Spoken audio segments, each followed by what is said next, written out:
দেখুন বন্ধুরা, এটা বানাবো রামাইশ আলু কেটে রেখেছি, ধুয়ে নিয়েছি।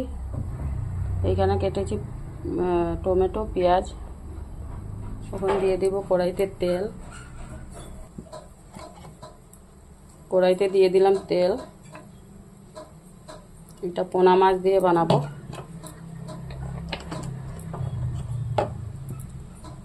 তেলটা আমার গরম হোক। দেখুন বন্ধুরা, তেল গরম হয়ে গেছে। এটাতে দিয়ে দিব পেঁয়াজ।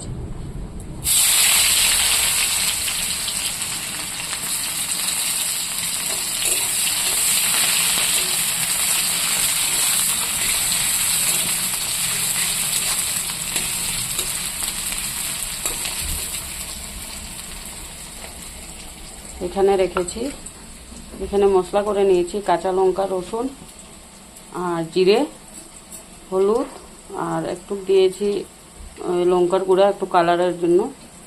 আর এখানে নুন দিয়ে দিয়েছি। পেঁয়াজটা লাল লাল হয়ে গেলে মশলাটা ছেড়ে দেবো।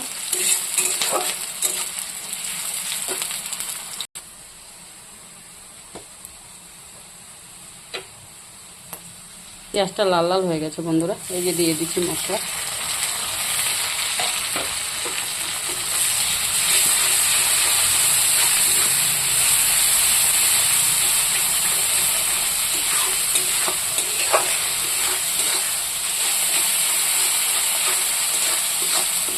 মশলাটা একটু ভাজা ভাজা করবো, তারপরে সবজিটা দেবো। দেখুন বন্ধুরা, মশলা তেল ছেড়ে দিয়েছে, ভাজা হয়ে গেছে। দিয়ে দিলাম টমেটো।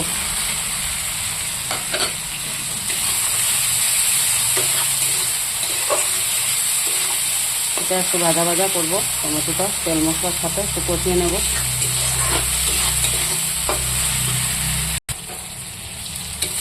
দেখুন বন্ধুরা, এটা ভাজা ভাজা হয়ে গেছে। এখন আমি সবজি ছেড়ে দেবো, এই যে কাটা কাটা।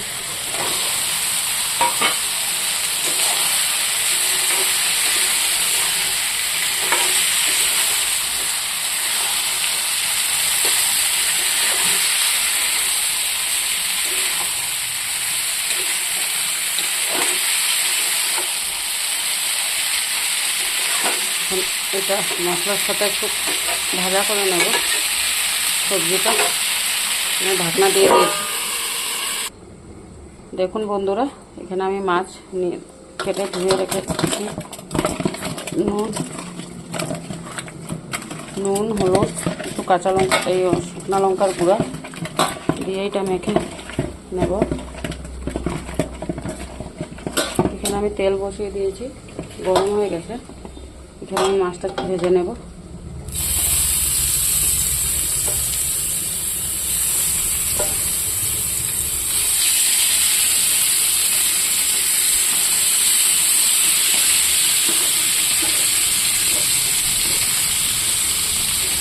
আর এখানে দেখে নেব সবজিটা কী হয়েছে। সবজিটা আমার ভাজা হয়নি এখানে।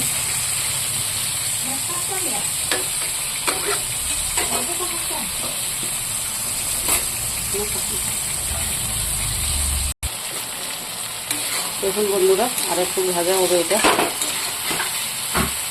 আলুটা সিদ্ধ হয়ে গেছে।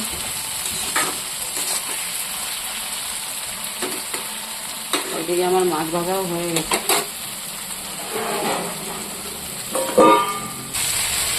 দেখুন বন্ধুরা, আমার সবজি ভাজা হয়ে গেছে। এখন আমি এটাতে জল দিয়ে দেবো।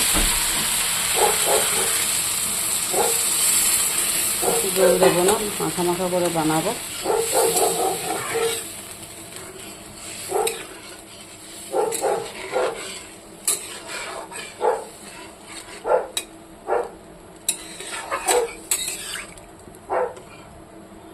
একটু জাল দেব।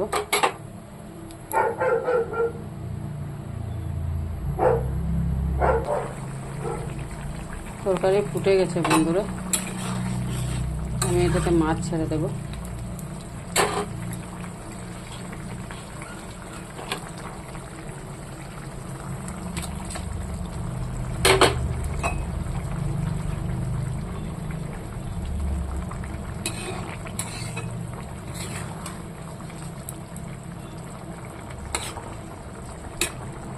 এটাকে অল্প ফুটতে দেব,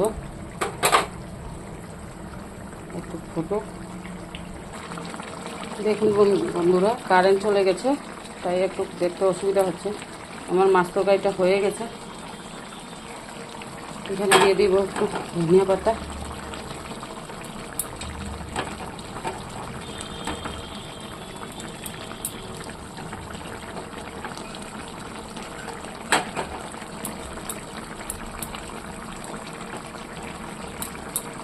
এটা এখন নামিয়ে দেব। দেখুন বন্ধুরা, দেখতে কীরকম হয়েছে বলবেন, কমেন্ট করবেন, কমেন্টের মাধ্যমে বলবেন কীরকম হয়েছে।